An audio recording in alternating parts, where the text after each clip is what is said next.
Thank you. Our next speaker this morning is Dr. Wahid Wassef, and you can read his bio in the program. Wahid is one of this nation's leaders in the area of chronic pancreatitis. But I know Wahid because I had the pleasure of sharing many patients with him when I worked at the University of Massachusetts, where he is the head of the pancreatitis clinic and directs the Advanced Endoscopy Fellowship. And Wahid is an unusual gastroenterologist because what he actually cares about is patients and how they feel and their quality of life. And Wahid invested an enormous amount of time in developing a survey, a tool that is now used internationally to assess the quality of life in patients with pancreatitis. And for that, he's internationally famous. So Dr. Wassef, welcome.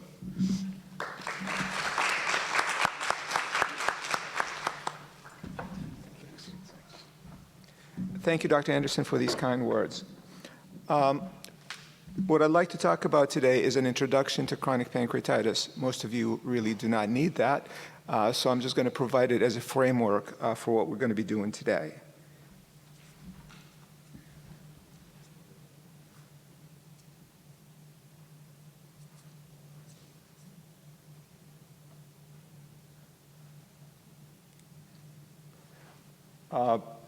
Before I start the presentation, though, I would like to thank Dr. Anderson and Jane Holt, co-founder of the National Pancreas Foundation, for their kind invitation to be with you.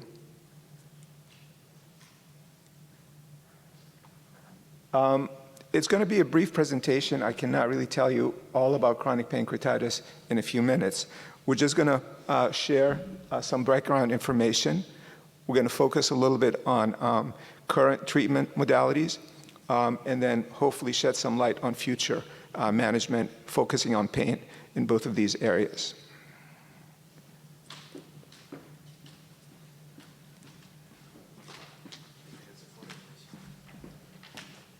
Push that green button, the green triangle. So chronic pancreatitis is not an uncommon disease.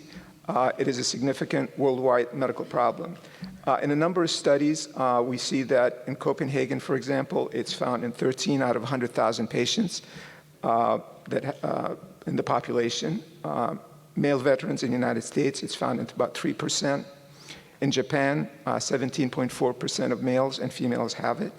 And in southern India, 11 to 20%. So it's an international problem. And as you all know, and you all have these symptoms, it presents with pain, diarrhea, and diabetes. In a study back in 1993, they did a natural history evaluation of these patients.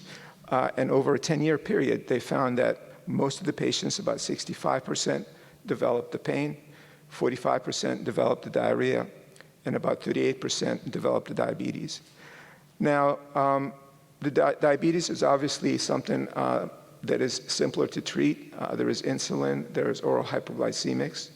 The diarrhea, we have pancreatic enzymes for that, help absorbing the nutrients so they can get proximal absorption rather than getting to the colon and causing the diarrhea. But pain has always been a very difficult thing to address with chronic pancreatitis. The first approach that we usually try for pain management is giving the patient pancreatic enzymes. Normally, when the patients with chronic pancreatitis would eat food, the food would get down to the small bowel. It will release a GI hormone called CCK, cholecystokinin, and that in turn would cause pain. When you give the patient pancreatic enzymes, the enzymes sort of short-circuit that process. So the food gets down there, but because there's pancreatic enzymes already down there, you do not activate the CCK, you do not release the CCK, and hopefully you do not cause the pain. This is one approach. It's the simplest one that we usually start with, but it's not effective in everybody, as all of you are aware. We then try to identify more specifically what is causing the pain. Is there something there? And this is where we do studies like an MRCP, magnetic resonance, endoscopic pancreatography, where we look at the ducts, we look at the structures. In other words, is there a stricture, is there a narrowing in the pancreatic duct that's causing this problem? If there is a narrowing, that will cause dilatation of the pancreatic duct, ductal hypertension, pressure, and discomfort. Is there a stone there? The stone can also cause the same process. Is there a pseudocyst? Is there a fluid collection that has leaked from the pancreatic duct that led to fluid getting outside of the pancreas and causing inflammation and causing fluid collection there? Is there neural inflammation? Some people think that chronic pancreatitis is associated with a neuropathy where there is inflammation in the nerves leading to the pancreas. Well, if we thought that there is an obstruction, if we thought that there is a stone in the pancreatic duct, a procedure known as ERCP is done, endoscopic retrograde cholangiopancreatography, where we would go down with the scope, and I'm sure a lot of you have had that, and find the ampulla, find the opening to the pancreatic duct, get to the pancreatic duct, cannulate it, and if there is a stricture, you dilate the stricture. If there is an area of narrowing, you can put a stent behind to try to decompress the system, and that may provide some relief. Every time I'm talking about pain management, I use the word may, because none of this is 100% effective, as you all know. If there is a stone there, we would put a basket in the pancreatic duct and remove that. If there is no anatomical problems, we do a procedure known as a celiac blockade. As you can see from the schema on the left side, we would go down with an endoscopic ultrasound scope. We advance a needle out into the ganglion, which is located near the celiac artery. You have a cuter schema on the right side, but that's not what we usually use. And once we identify the area of the ganglion, we can inject it with medications to try to help relieve the pain. But we usually start with bupivacaine, which is a numbing medication like lidocaine. We usually follow that with either steroids or alcohol to cause some injury to the nerves in that area.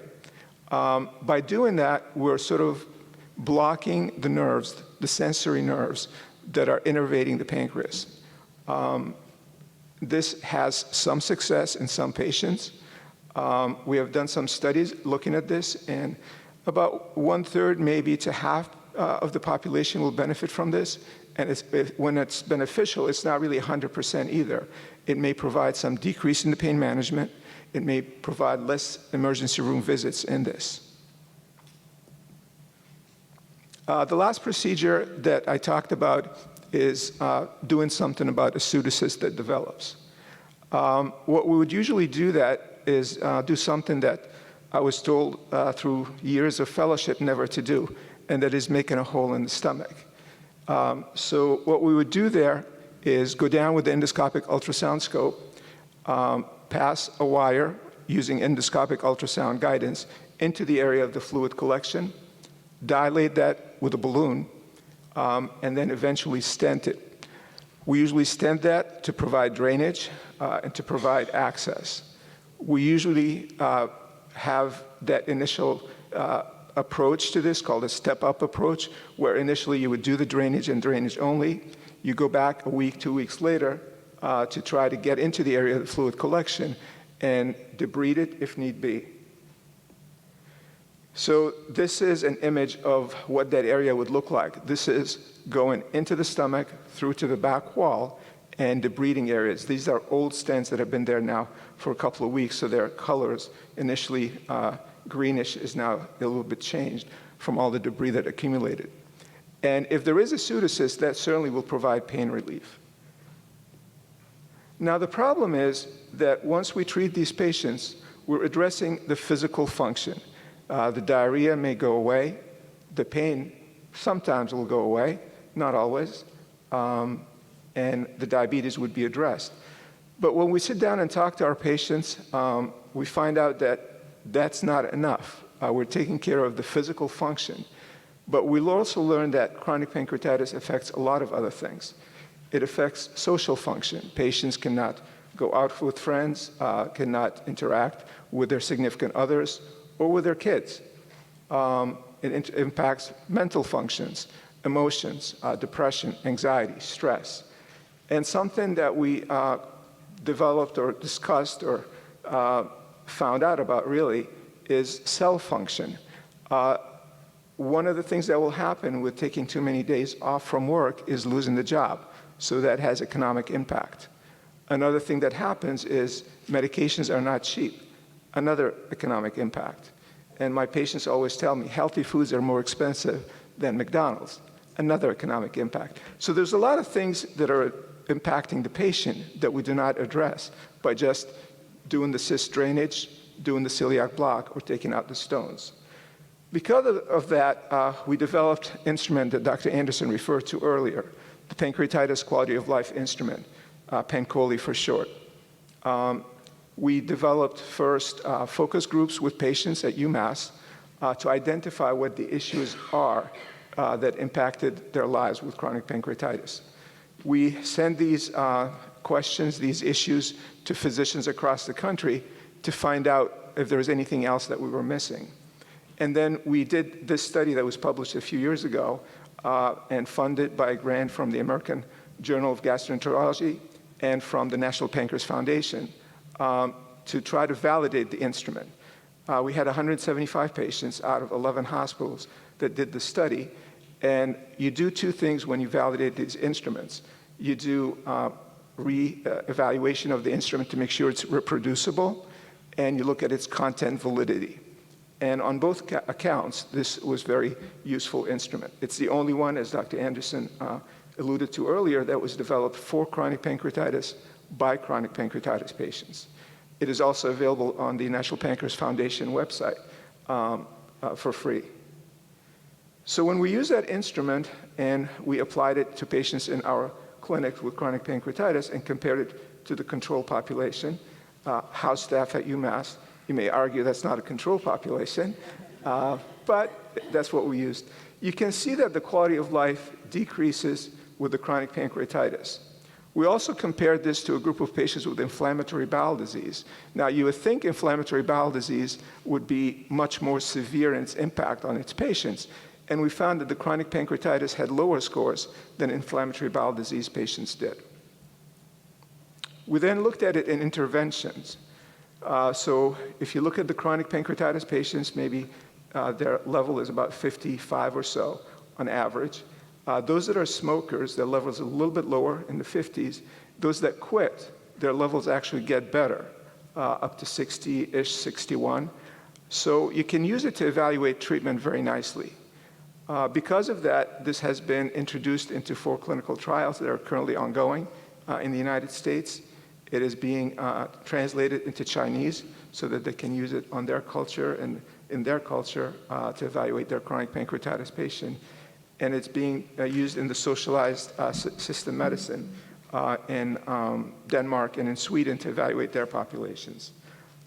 In closing, what I'd like to say is that we had treated diarrhea, diabetes, and pain specifically to treat the symptoms in the past.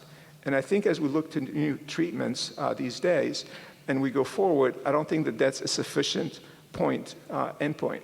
I think we need to look at patients' experiences, patients' quality of life issues, and provide more personalized medicine, if you will, as Dr. Whitcomb would say.